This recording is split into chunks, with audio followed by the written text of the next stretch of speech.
Yeah, because it definitely Okay. looks like you're in a hotel. Yes, I am in a hotel. And why is this not go live? Okay, I think we're live. This is behaving really weirdly. Oh, Twitter changed their rules. So we Fucking can't. Elon Musk. Yeah, it used to be like we could do our live stream on Twitter, no problem. And now it's saying you have to have a premium account. But anyway, so hi everybody. Welcome to another Running Wild and Rise Storytellers Happy Hour. You're here with Teehee and myself, Lisa Diane Kastner. And we are here with you once a month with our drinkies. And we're going to, well, Teehee will explain it in a minute. But as you can tell, we're both in very different locations than you saw. I'm actually in a hotel room in Chicago, which is and the room they gave me is insane. It is a corner suite, and I have like this crazy view of like downtown Chicago. And like when I first got here, I was like, "Oh my god, I'm in the middle of Gotham." Like for real.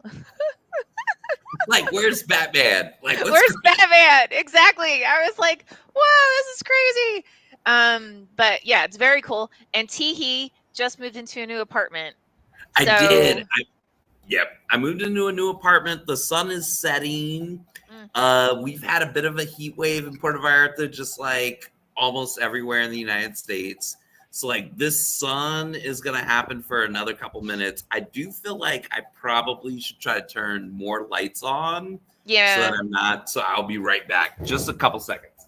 Okay. So while he's off doing that, guys, so the reason I'm in Chicago is because I got to pitch the stories, the books that we're going to be putting out from January to April of 2025 to the sales and marketing teams for IPG, which is our distributor, and they're one of the biggest distributors in North America. So it went really really well. Got some really amazing feedback, very positive feedback, by the way, and so we've got a lot of really cool things cooking for the books that are coming out. Now, I know Tihi, you were like, I hope my book's in that list. Admittedly, it is not, just because like we don't have like the formatted interior book, and we don't have the cover, and all Yeah. that stuff. So if we get all of it done in time, because there's certain deadlines we have to hit, then it'll make it into 2025's list. So Please tell me what the deadline is, because I told the people I asked for blurbs that I needed them back by August. oh, that's fine. Okay. It's that so we have to it's that we have to have the core book and the cover and everything in. I think the deadline is usually for that full year is usually the September before. Oh, okay. Okay. But we can make updates like along the way afterwards, if that makes Mhm. sense, right? But the core of it needs to be done. I can have it by September. Oh Um, yeah.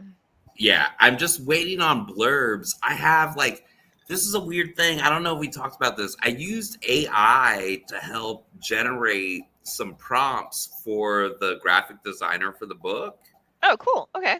and it was so good. It was so good.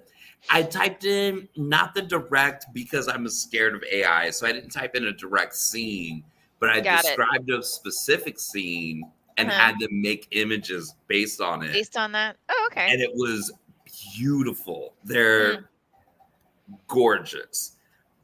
And so I And was it like, that's it. That's the book cover. no, it still went to Amir, right? Yeah, Like yeah, yeah. Like okay. that's the prompt to give him. Perfect. Perfect. And Perfect. I can tell him the exact keywords I put in Yep, exactly. to be like, this is what I told the AI and this is what I came up with. And Mhm. like, AI can't do hands correctly and Oh, hands do fun. features. So the hands Mhm. are fucked up. And so I'm Mhm. like, obviously AI can't do this. but Yeah, like you as a graphic designer can take the visual inspiration and make something. totally. And he's brilliant, so it's all good. Yeah, Yeah, yeah. totally. I feel so weird because I keep having to lean in to get the Oh, the light lighting. the It right is way. better though since you did whatever it is that you did. Yeah. It Okay, because I'm before good. you were like half in shade.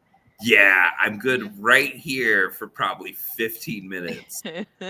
Uh, damn. Okay, I think what I need to do is just close the curtains and Oh yeah, rely do that. on all the light that I have in the apartment. Yep. All All right. right. Okay. Yeah. No, that's smart. Do that. So in the meantime, so while Teehee is taking care of that, so for those of you who are watching and you're not familiar with Storytellers Happy Hour, basically what happens is once a month, Teehee and I, and we also invite all of our editors and sometimes some random brilliant people to join us. And Teehee has these fabulous prompts. And what we do, and they're all, it's totally random. So he will pick a prompt, and then on the fly, we have to come up with at least one story. Now, mind you, we're infamous for coming up with at least two because we're storytellers. That's what we do. So it's a good time. And the whole time we do it while we are imbibing. So um, Yes. so let's just say they get more and more interesting the more the evening As goes. we go along.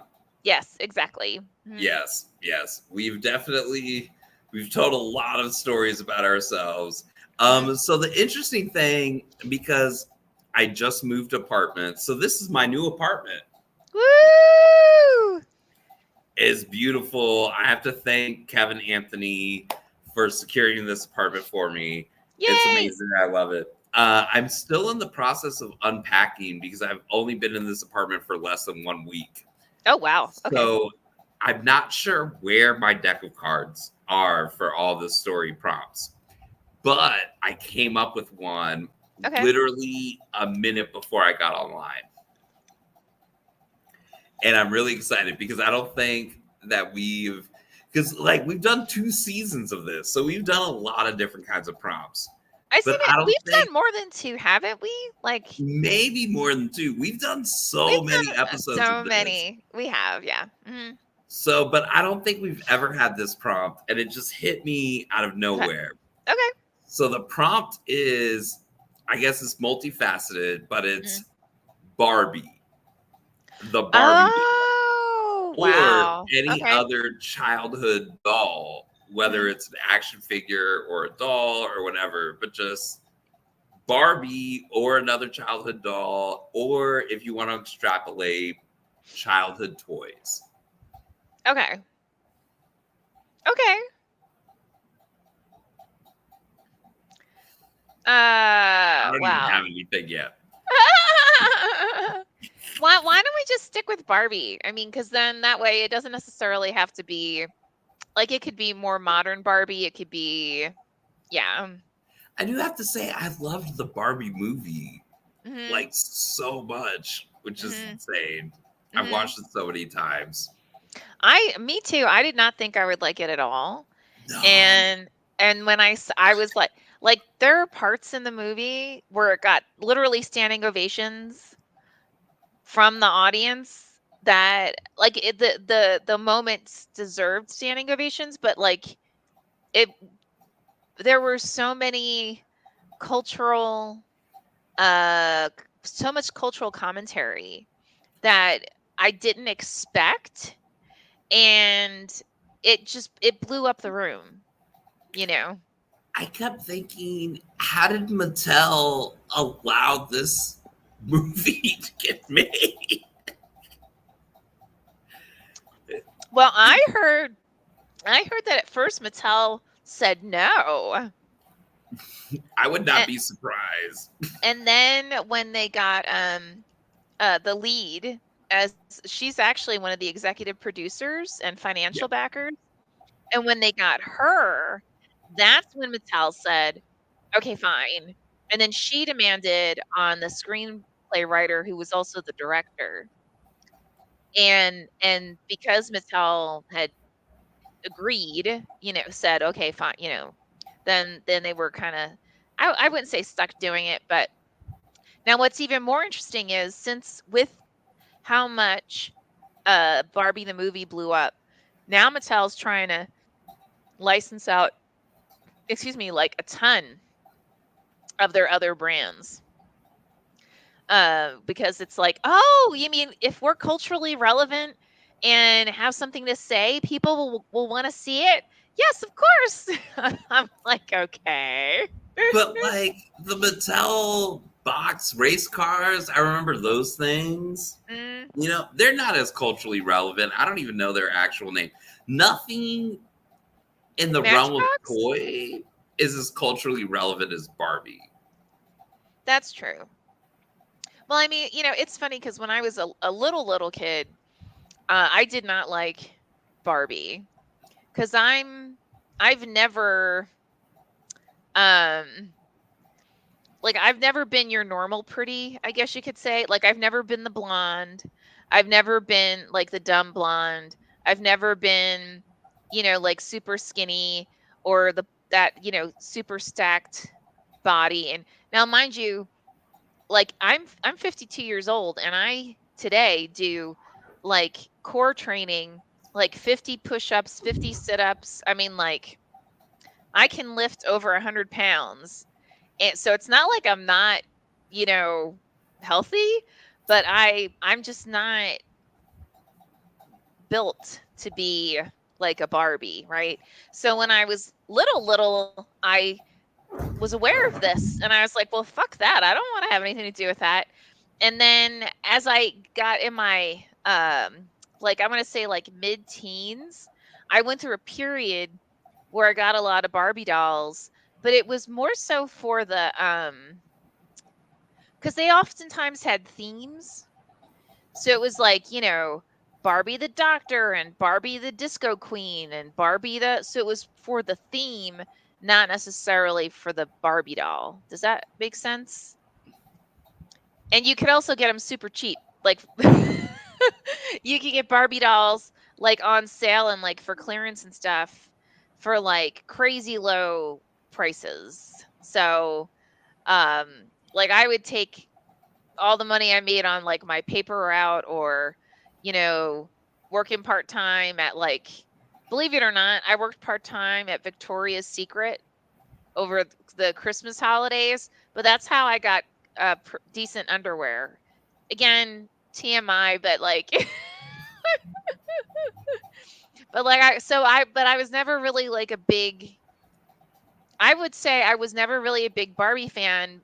I became, but watching Barbie the movie made me more of a fan. Does that make sense? Yeah, yeah. But What about so I you? wonder this that because I definitely, yeah, I have a different experience with Barbie, which will be a story. But I Okay. wanted to ask you though. So, what was the childhood toy that you really identified with? I didn't have one. Oh, Mm-mm. No, like so I was always the nerd, like, and so for me it was more like I read a lot and I like even read like a lot of like science books and like nature books and I mean just and like I was just a voracious reader. So um if you want to consider stories as a toy, yeah. then yeah, then I'd say more so that. But I was never, yeah. I feel Pac-Man? like I don't know. this is a whole random aside too. But what about the American Girl dolls? Because they came with stories. No, they were not a thing in my area. Oh, Mm-mm. they were totally a thing because the little black girl was like a slave, but she got emancipated in her Oh, youth, and like cool. that was a part of it. And like they're expensive, the American Girl dolls, so we never had Mm, them. I just knew dreamed about them. of having one. Yeah. I didn't find out about them until I was in my like 30s. Like they were not a thing in Camden, New Jersey. So, and it might have been just because they were so expensive. Like this They retailers knew, you know. they're expensive. And I was Mhm. like, I was obsessed. My sisters were not obsessed. Uh, Aw. and so it was like, because me as the boy in the family, I can't ask for a doll. Mm. I always had to convince. Oh my god. That is hilarious. I could so see you doing that. Like, no, you really want it. You really want it. Wouldn't it be so much fun if I mean, you had this You doll? No, really. You really want it. Come on. That's hilarious. Okay. So I think I do have my Barbie story, Okay. which is not the movie, just the doll. Mhm. And we can dive further into the movie because I've watched the movie about 7 times. Wow. Love the Okay. movie. Mhm. But I also I loved Barbie. Like, I was definitely one of these kids that, like, maybe in the first 2 years of my life, maybe I was a normal kid. But once my personality set in, I Mhm, was mhm. all about dolls. I was not Oh. about action figures. I was Mhm. like, fuck that, no. Like, I want Barbie. And like, we did have one white Barbie, but like when Mhm. Disney Mhm. started to make Barbie doll versions, so like Princess Jasmine, Ariel, and like Little Mermaid Oh, Barbies, yeah, like, yeah. oh my god. So my mom at one point sits me down in elementary school, and it was like, I love my mom, and I know she was being protective of me, but she was like, Yeah. you You need to stop. cannot tell your classmates that you play with Barbies. Like, just don't do that. Don't do it Aww. at all. And I was like, why not? It's my favorite toys. But I was like, Aw. okay, I should not. I should not. Mm. So, my second grade birthday, Mhm. for whatever reason, my family was like, you're having a birthday, which I've only had 2 birthdays. I'll tell the other story later. You know In my that childhood. no, that means we're gonna be having a birthday party for you at some point. Oh yeah, and I hate Just so them. you They're understand. so Oh, well, it can be triggering. a little thing. It can be a little thing. It doesn't have to be a big thing. So anyway, so you've only had 2 in your whole life. Okay, keep Yeah, going. second grade and 15 years old. Wow. And Oh my that's a gosh. story for another time. It was not great. Uh, Wow. but in second grade, I was like, okay, I have to have this birthday. And Mhm. like, the homeroom teacher is like, what kind of toys do you want? And like, my Mhm. mom was like, you can't tell anyone that you want Barbies. So I made a deal with my younger sister Mhm. that I would ask for like GI Joes, but that I would co-host my birthday with my sister who had a totally different birthday. Oh, okay. But it was like me and my sister. So if you want to buy GI Joes for me, you can buy them for me. If you want to buy Ah. Barbies for my sister, That's awesome. Oh my god, that's so smart. So she loved GI Joes? yeah, she did. She did. She's great. I love my sister. She was very Mhm. much a tomboy. She Mhm. loved Tonka trucks. Mm. And she also loved Barbies because I would make her play with Barbies, but I was the one that was super into Barbie. Got it. Um, so there's all these Mhm. pictures. I have like a family photo album of this one birthday party I had as a child, Mhm. and people are like giving me the presents, and I'm unwrapping them, and they're like GI Joes and Teenage Mutant Ninja Turtles. And in the picture, my little sister is attached at my hip, eyeing every single fucking gift. That's Like, awesome. I am so over it. I'm like, Aw. GI Joe. Not what I want. No. And my sister was like, these are my toys. I was like, those are definitely your toys. Oh my god. But one or two people got some Barbies for my sister. And I was like, these bitches are mine. You're like, hand him over. Oh my god, that's awesome. It was great. Oh, my sister. Okay. My sister stole a lot of toys. You know what it's like to have a younger sibling Mm-mm. when they like a toy, but you're the older sibling, but they like a toy and they cry, and your parents are just like, shut the fuck up. Wow, So, nope. So I'm yeah. technically, well, so I'm the only child from the second marriage. My father's second marriage. Oh. And my father's first marriage, my siblings are all old enough, almost all of them are old enough to be my parents. And they grew up, well, that I'm aware of, because they had to have started off on the East Coast, but they primarily grew up in Southern California, and I grew up in New Jersey, across from Philadelphia. So I don't have that sibling. Yeah, I so I don't know anything about it.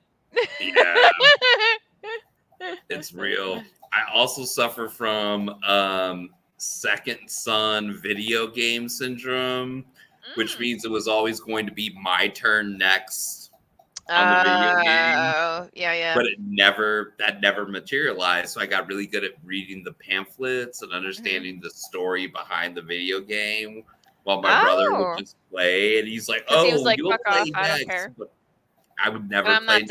done." Yeah. I Now, gave up on actually, video games. so I got really into, and most people watching this will not know anything what I'm talking about. I had an Atari, because back when Atari, it was like on its last leg. Somehow I was able to get a hold of an Atari, and it was when you could get games for like 99 cents or like $2. So I'm the queen of, is it on sale or is it on clearance, right? So I would get games, and I would rock the hell out of them. But yeah, I had an Atari, and I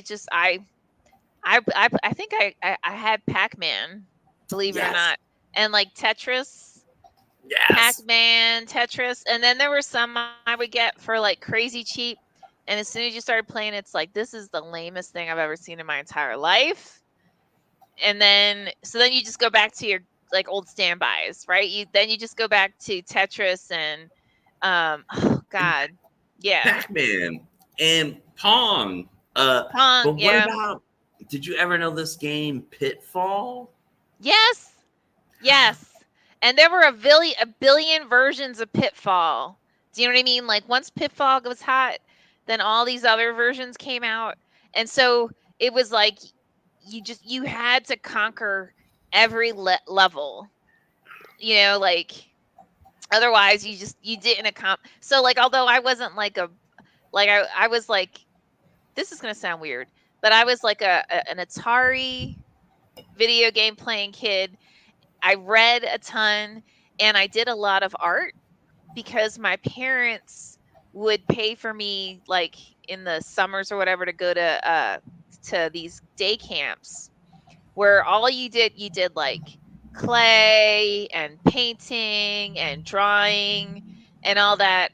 And those were, I mean, if you think about it, like, these are all ways that you could escape, right? Like, because when you're doing art, you're really kind of going into that, whatever that world is that you're creating, and you're just like, rocking that out. When you're playing a really good video game, you're just in the world of that video game, right? And you know so I try to do D&D, Dungeons and Dragons, I love Dungeons and but Dragons. when I it was a friend of mine's brother, who was like at least a couple grades older than us, and he was so hardcore that like, he wanted you to read everything, and you had to know everything, and you had to have everything mapped out. And I was only, I want to say, like 12, 13. I had no, like, he lost me in like the first hour, because him and his friends were just so, like, I didn't even know what language they were talking. Like, it was so freaking cray. And then, so then, fast forward like 10, 15, 20 years, and I have all these friends who are like, oh, I love D&D. And I'm like, I don't understand why. All I know are there's crazy dice, those most multi-headed dice, and like stacks and stacks of instructions. That's all I know. And I never learned how to actually do it. The thing is, if you have a good dungeon master, you don't need to know any of the rules because the Oh, really? dungeon master will let you know as you start to do things. And they're like, Oh. oh, do you really want to do that? Because that will collapse the house that you and all of your friends are currently in and you might die. Maybe rethink that one. And like, Oh. it's as easy as that. But like I have been in many Dungeons and Dragons situations where people Mm, expect you to know the dungeon master should know all the rules. And all the rules mm, don't have to apply. You can mm. improvise on the spot. See, I didn't know any of that. Like, he was so, I mean, like cray hardcore, where I literally I didn't understand the language that they were speaking. Like, it was that messed up. And so I just figured, I guess this is how everybody is, and I don't want to do this. This is a thing that I feel like because I identify as a nerd and I've been a nerd for a long time, but the gatekeeping on being a nerd was so Mm, toxic for so mm, long. I think it's mm-hmm. different now. Yeah, I think you're right. I think you're I right. think Hmm. now more people are allowed to be nerds, whereas Yeah, well, before, now, well, and it was interesting because, like, back in the day, if you were a nerd, it was a weird combination of like you were ostracized, like, oh, you shouldn't be a nerd, because you should be the jock. You should be the cool guy, whatever. And then there were enough movies and enough TV shows where the nerds were ostracized and whatever, but everybody associated with that, and everyone felt like a kind of like community to it, that suddenly it became cool to be a nerd. I mean, even like cool to be like a super nerd, right? And then it became like normalized. So yeah, to your point, one where back in the day, like, if a, a parent found out their kid was playing D&D, it was like, you're a demon. And now parents are like, can I I play? remember vividly when Mm. being a nerd became cool in the dating scene in New York, which Okay, also was when I was share, living in New York. share. We need the story. Yes. So I would be going on a lot of blind dates in New York and Mm, like someone would bring up something, some sort of movie or TV show because I'm a pop culture nerd, so I'll just get really deep into it.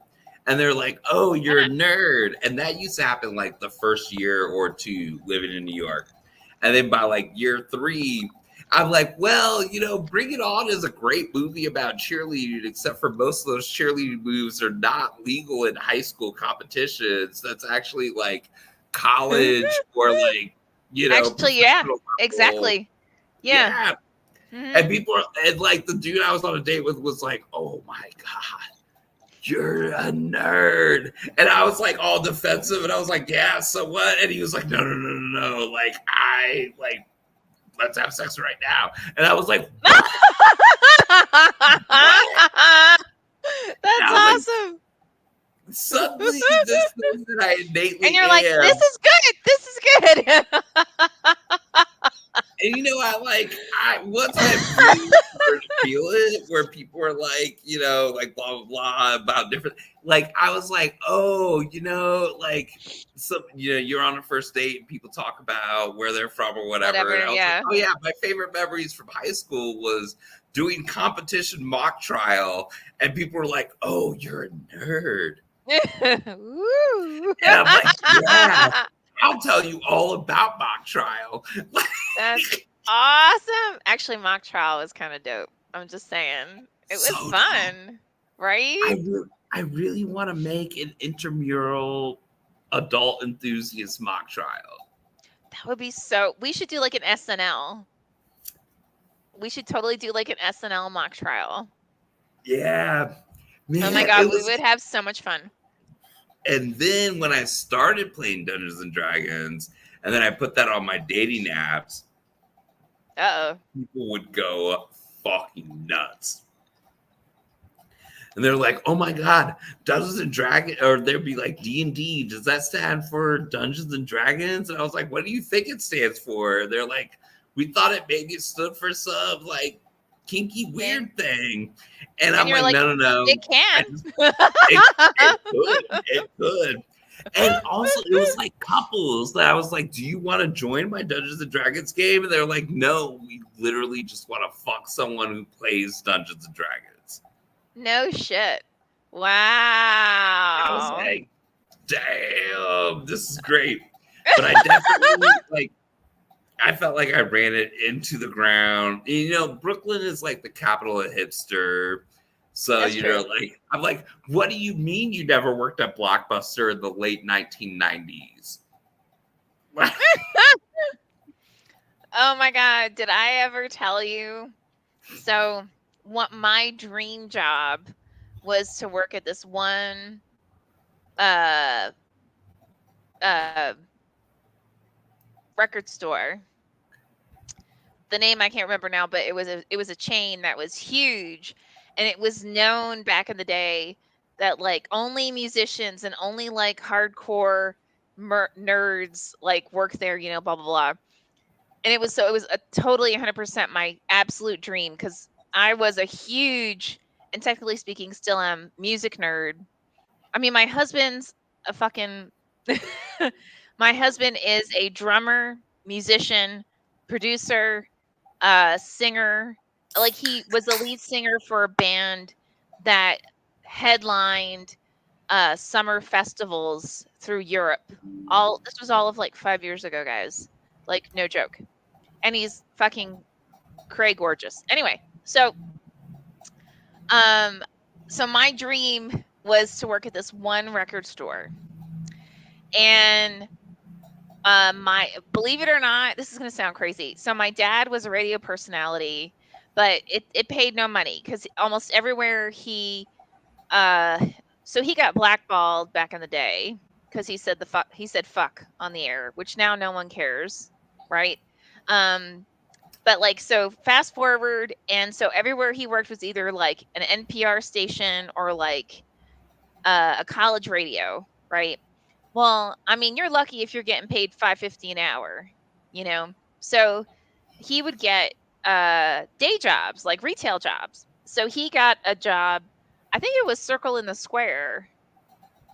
I think that was the name of it.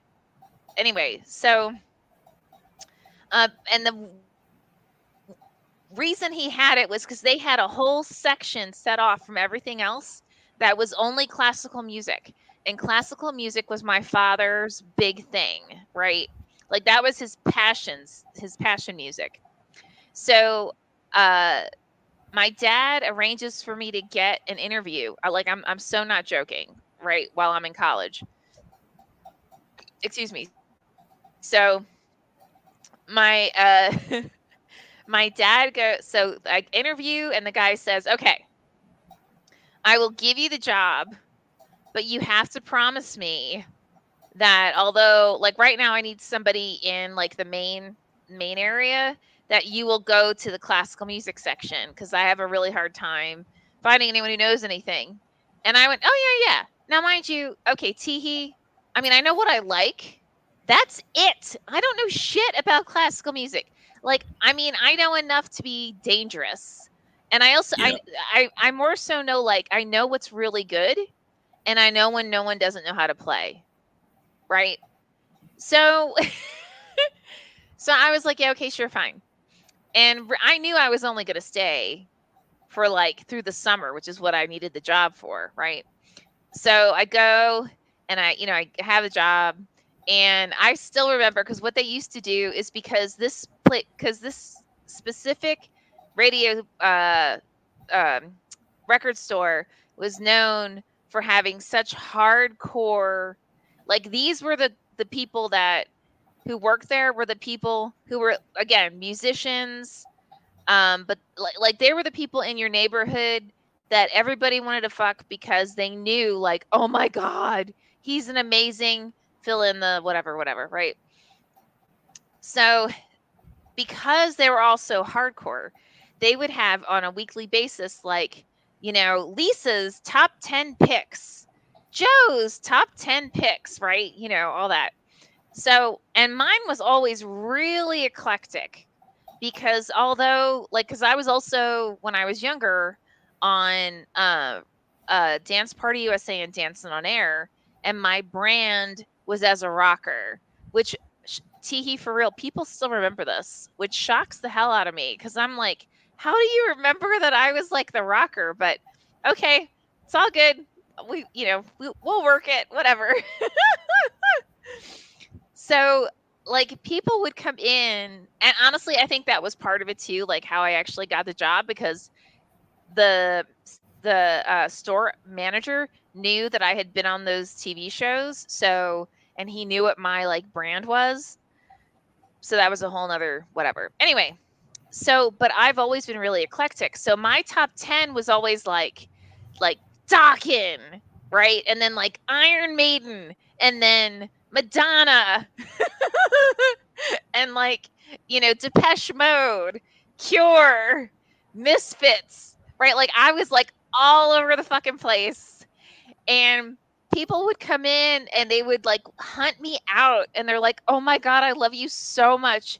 It like I love those same albums. Like this one was brilliant because of blah blah blah, and like, so like we'd like dork out, like, like in the station or at the record store.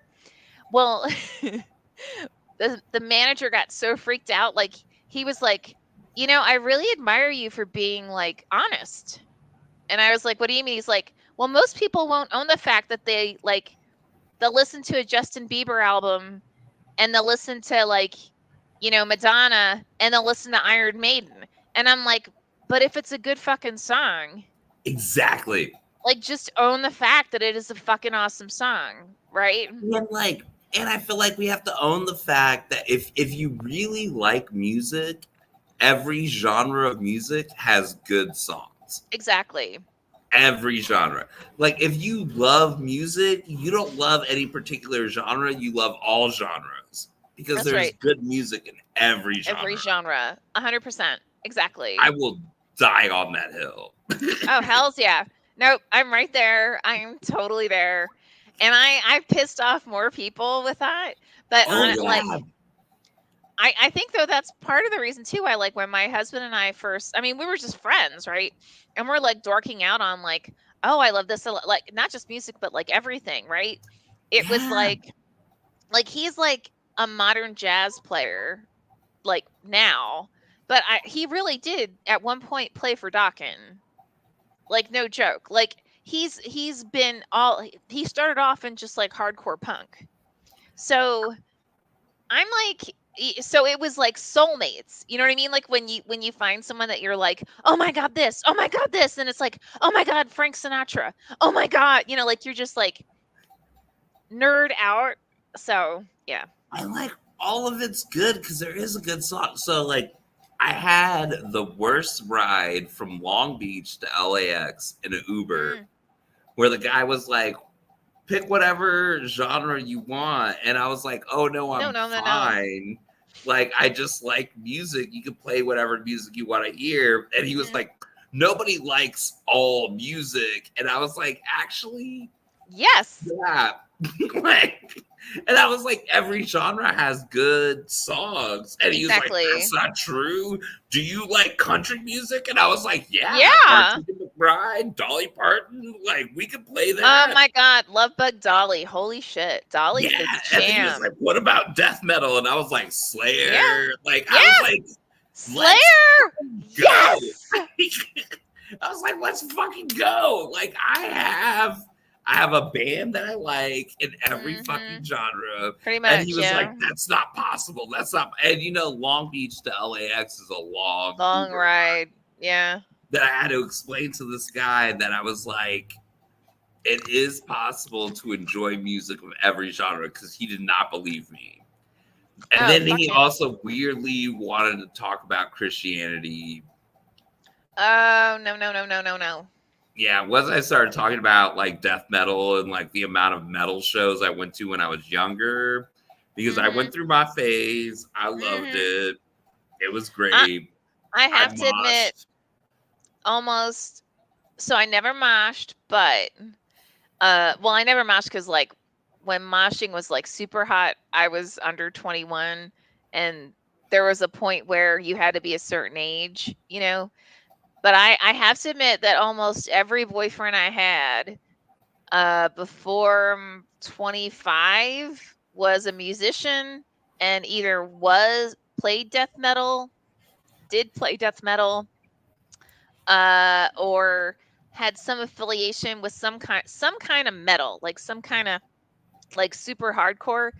And excuse me, that's one of those things where it makes me convinced that I don't know if we all set off a vibe as to like who we attract or like, but like have you ever noticed that like the people that you date and that you like stay with, they all have a certain, you know what I mean? Yes. And I'm not Yes. trying to set you up, so let's change the subject. So want to go back to Barbie? Yeah. Well, I will lastly say about death metal music, it does something, and Mm. it's not everyone's palate. I understand that. But it does something for you when you get into it. You Well, know, because you it's can get lost in it. I mean, especially if you can get into, like, you don't have to necessarily mosh, just like no. get into the bang, right? Like that's it. Like you're in it. Mhm. And that's what music should do of any genre. So it could be Mhm. like metal, it could be country, it could be like banda. Like as long as like Mhm. you are so involved in the music, it's Forget it, good man. music. It doesn't Totally. matter what kind of music. Like Mhm. it is always my biggest pet peeve in like an Uber. It is always from airports because that's the longest Uber ride you're ever gonna have, That's where they're yeah, like, it can "What be. kind of music do you like?" And I'm like, "I literally love all kinds of music. Like, just I don't even go there. Like I'm just like I get in the car and I ask them personal questions like, "So, how are you? And how did you get into doing this?" and blah blah blah, and they leave me alone. I have like the most amazing track record in LA of getting every evangelical Uber driver ever. Mm. You honestly, I keep walk going by. Remember the Italian place where you got your lasagna and I got my spaghetti and meatballs? I walk by there like almost every day. I am so fucking craving their spaghetti and meatballs. Like it's so sad. It's not like I can't make it myself, right? But you know how like there's just some things that I'm sorry.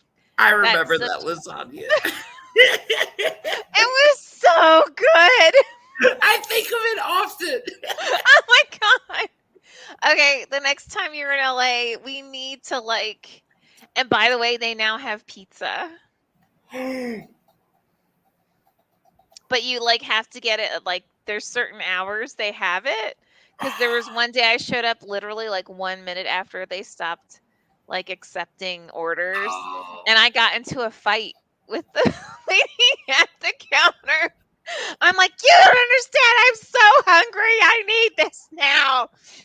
And she's well, like, you yeah, know, I don't I care. Just respect the get something restaurants else. that are like, we're done at this time. And I'm like, oh, it was my fault. I'm so sorry. That's because I you're will come smarter back than me. tomorrow. Like, No, I just finally I gave up and I went, okay, fine, fine, fine. You know what?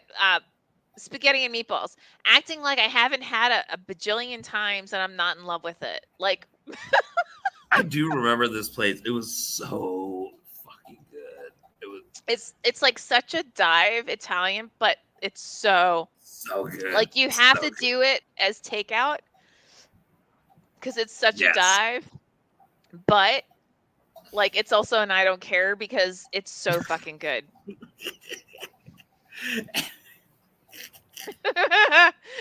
It hits you and it's so good, but it's so much food. And you're like, oh my God, I ate the most food I ever could eat in my And life. you're like, But it's I like will I eat ate. more. Yes, I still remember you sitting there staring at and you're like, oh my God, I ate the whole thing. But Lisa, like I could eat more, but I'm so full. Like, holy shit. And I was like, I know. I just can't. I love you. I can't help you because I'm in the same boat. Like, I've got this huge vat of spaghetti and meatballs that is phenomenal. And they even gave me garlic bread. They gave me, Yeah. gave, like, oh my God. We were in fucking heaven. That was amazing. So good. I'm not lying. I think about it to this day. Seriously. Seriously. I mean, Yeah. we had so much fun. Oh my God. Yeah. And also because I fucking love lasagna. It's like hard to find. Well, not hard to Right? find because No, no, lasagna is good. great. Good lasagna. Yeah, but good lasagna, like slap your mom across the face lasagna. Yeah, Like this is lasagna. Like right? Oh no, they brought it. They yeah, totally. And you don't expect, again, it's like this corner dive that it's like, and they're like, we've been here forever, vintage Italian. And it's like, do you love remember the it. cafeteria when you were a kid and you got in a line and you're like, doo doo doo doo doo doo doo, going through the line? Yeah, that's this place. It And was yeah, we were both like, what the? All right, well, we'll try it. Fuck it. it was so fucking It was so good. we ate really good that trip. We ate so good. Well, because we had great taste. We just kept picking like one winner after another. We Oh my god. And this trip, right? So I forget. I was out having dinner with a bunch of people from IPG and we were talking about like our favorite local places and I was like, "Oh my god. The corner cafe from my house is a fusion American, Indian, Mexican." And they all looked at me like, "What?" And like imagine a breakfast burrito that is also chicken tikka masala. And it was just like everyone's eyes glazed over. Like, "Oh my god, that sounds amazing." And I was like, "You just don't know. That's called like I'm so super stressed out. I can't deal with life right now. I need a fucking breakfast burrito." Like, and it's they also always have carrot cake like on like yeah. Like it's as if I just call them like we need carrot cake. I was at this restaurant in Oakland, which is a Mexican Indian fusion. Ooh. And they have this like curry enchilada. Really? Yeah. And like Wow. on the menu, it's like when you order it, you have to talk to the waiter because the waiter will present you with 4 levels of spices. Oh, I'm uh-huh. like, how spicy do you want this curry?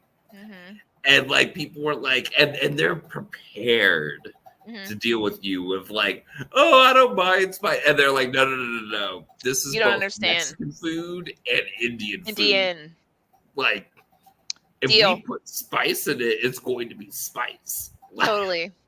Like, where do you fall? They had a little thing, like a little heat map. Like, where do you fall?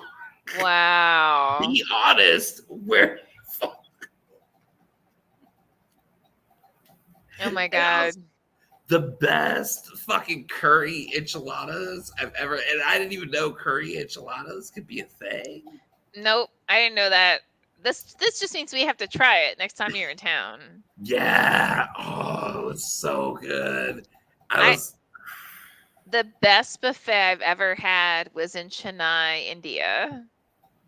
For real, at this one hotel where like when I worked for this one company, they always put us up in this one hotel and they had there are some hotels they all of them have like a free buffet, if you're with us whatever. Oh my god, for real, Teehee. I just would skip eating. Like and then I would wait until as it was as close as possible to like lunch, and I would just like load up. It was the best. It was the absolute best. I don't know a single buffet I have ever seen or whatever that even came close. It was it was brilliant. Okay. We only have 10 minutes, so I feel like we need to talk about our workshop, and everybody Yes. needs to go. Okay. So go. Yes. Mhm. Okay, so we are hosting a writers retreat through Running Wild Press in Puerto Vallarta, which is where I live. If you love this apartment, it's not in this apartment. It's in a boutique hotel nearby. It's Sorry. beautiful, except for it has an ocean view. I no longer have an ocean view, which is fine. Mm. I've had 4 years of an ocean view. Now I'm ready to live like normal people. But anyway, so we're having a writer's I've had so many beers. We're having a writer's retreat. It's gonna be amazing. We're gonna have 3 groups of writers workshops, and it's either gonna be me, Lisa, or Cody Mhm. Cisco, Mhm. who's the director of acquisitions for Rise. For Rise, correct. Yes. Mhm. So we have a good spread of Running Wild Press and the imprint, and me, who's also an author that gets published there. We're gonna have a writers retreat, or the whole writers retreat. I'm sorry, I'm so drunk. I was It's at all the good. beach all day, Drinking. It's all good. making out with a dude who's still here. But so in the morning, See, I was being responsible all day, and so yeah. this is my chance Oh, to not. So, I was not. I am dating a chef he was like, this is my one night, my one day off for the month. We got to make the wow. most of it. And I was like, we're going to the fucking beach. Dude, Uh, for real. Here's the deal. First of all, I'm assuming he's still going to be around, but his tushy needs to show up at oh our yeah, retreat. he's like, oh All oh, right. he's a private chef, so we could have one night where he actually just cooks for us all. Oh my god, that'd be fabulous. Yeah, yeah. We're I on. talked to him about it. I All talked right, to him about it. totally. He's Totally. 100% down. It's Yay! in October 24th through the 27th. In the mornings, there's gonna be like breakout writers workshop groups with like small groups of 6. And when you apply, you submit your pages, and we'll all read your pages, and everybody will, like a normal writers retreat. Feedback. Yeah, And yeah. then we'll have lunch. And then after lunch, me, Lisa, and Cody, depending on the day, one of us will give a talk. Yep.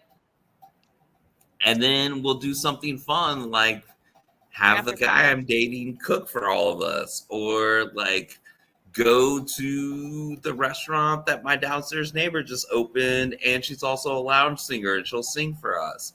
And like, Exactly. yeah, we'll have so much fun. And don't forget, like, you're going to be doing this retreat with, so like, I run 2 publishing hats, 2 imprints. Cody's an acquisition editor for one. He also is heavily into the LA writing scene, right? Teehee, guys, don't forget, Teehee wrote a short story collection that was named one of the best of the year by Kirkus.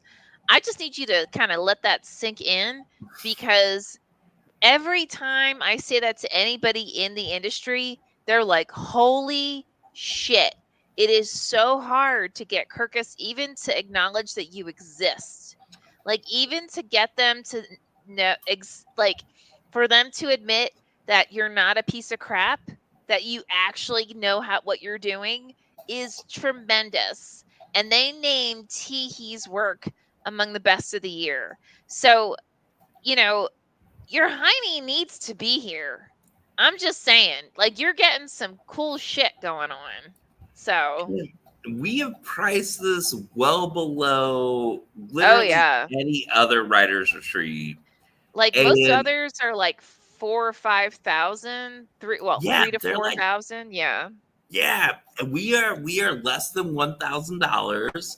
Yep. And you get your own room with an ocean view. Every room has an ocean view, and you don't have to have a roommate.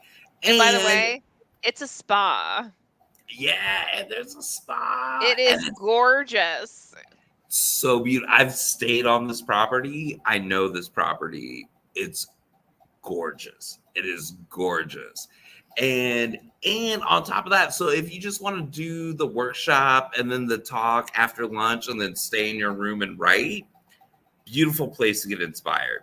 If you want to go out and see what the town is, You beautiful can do place to that. get inspired. Like you Totally. can do whatever. You can do whatever. This is, I think, it's the Whatever. the worth that you're gonna get out of what it costs is so far beyond everything I've researched in a writer's retreat. It's it's significant. It is significant. And it's like in the sweet You spot. know, we're it y- Oh, I'm cutting out a little bit, I think. But it's also in the sweet mhm, spot of weather. it is. It's a total sweet spot. And oh, don't forget because it's like end of October, which is actually a decent time period. Uh, if you're looking at so me, Teehee, and Cody, we're all we've all been around minimum 20 years, right? In we all are crazy knowledgeable. Don't be surprised if you're actually one of your classmates is somebody who has already been published.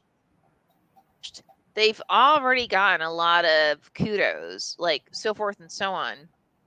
Because we are really, really actually I mean, I'm shocked they're saying I want to attend your workshop because, in my opinion, they should be teaching it. So you may end up next to somebody who's like an award-winning, multi-published person, and you can learn just as much, if not more, from them as from us. So this is really cray worth it. It is an opportunity that most writers retreats cannot offer. Like it's an amazing opportunity. Not to shit on other writers retreats, like because we're No, not out here about to be doing that. no, But we're offering a lot. We're we are. offering a lot. We are. We are. And honestly, so like let's say so you do the first half of the day and you have your piece workshopped and you're like, "Oh my god, I can't do anymore." You don't have to. It's Puerto Vallarta and we're in a spa. Like go Yeah, hang in the spa, you know? go do Go you. go do you. Seriously, go do you. Like there's no stress. It's not like some of the retreats where, like you're in isolation, like and Yeah, like you really can't do anything. Like no no no no no. We're not making you do shit. You don't want to be around us? It's all good. Bye. we're Have a fun. 2-minute cab ride from all the gay bars, from all the fun bars. They're also the gay bars. But Eh, like that's normal. all the nightlife, also all the massage parlors. If you're that kind of person, I don't know if you are. It's fine. Uh, we're I really think close to all. I'm way Uh, too Mensa to be massage parlor. So yeah. Mm-mm. I whew, I went to a massage parlor of ill repute on Christmas night one year. Really? But yeah. And And I had to request a man because I was gay, like more than once, because I was like, oh I'm gay. And they're like, here's this woman. And I was like, I don't know. No, It's Christmas, and I'm at a I'm massage gay. parlor. Like I need a man to touch me tonight because of Aw. things. Duh. And finally, I got a guy, but the room had the AC blasting. So it was really cold. And he's like, Here, let me put this oil on you. And I'm like, I'm fucking shivering. Like, this is Aw. nothing about this is sexy. Yeah, And right. he's like, Seriously, no. I want to do more. And I was like, I physiologically can't because I'm cold. And all I Aw. want to do is just run away from here. That's what I was But thinking. Like, it would make Merry you so like, Christmas. like, I would just be like, okay, do you have blankets? Can I like just hide in the blankets? Because otherwise, They yeah, don't have no. blankets in a massage parlor that's built on sex work. They do not have that. I was Mm-mm. like, Can you turn the air conditioning off? And they were like, Oh, maybe. And I was like, What do you mean, maybe? I'm Aw. freezing. Oh my gosh. Okay, so we are over time, but like, who gives a flying fuck? So, as always, we just told a whole lot of stories and we love everyone. If you are watching this and it is not the live stream, you're watching the video, it's all good, guys. Have a freaking blast. And if you've got questions or you have any kind of like comments or you have ideas for prompts or whatever, just go ahead and put it in the chat because I always check. Yeah, reach And out no, to us. totally, we are so down. All right. So love you guys. See you soon and until next time. Bye. Bye.